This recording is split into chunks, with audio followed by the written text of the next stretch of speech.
May mga tao kasi pag binibigyan mo sila ng mabuti at hindi mo tinutuos, hindi mo ipinapahalata na hirap ka rin sa pagbibigay, hindi ka na dumandaing. Akala nila ang dali. Ang ginagawa nila, binabaliwala yung binibigay mo. Madali naman sa kanya yan eh. Sabi, uy, bayaran mo na yung utang mo sa kapatid mo. Malaki naman ang kita niya eh. Ang dali-dali naman sa kanyang kitain yung kotig perang mahalaga sa akin. Kaya pag sinabi mo na, o kailangan mo, o sige, teka, kukunin ko lang. Yung pati ko ba nalakhan ang sinabi ko?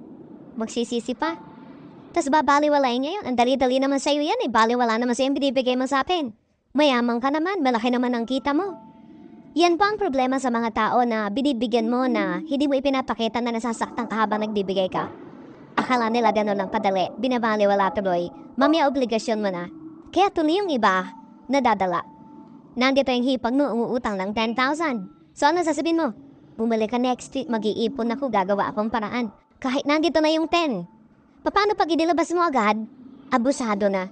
Akala niya gano'n na lang kadali yun, hindi na niya babayaran yun. At hindi na niya appreciate yan kasi ang dali naman pala, marami ka pa siguro dyan. Ang liit naman ang pinahiram mo sa akin.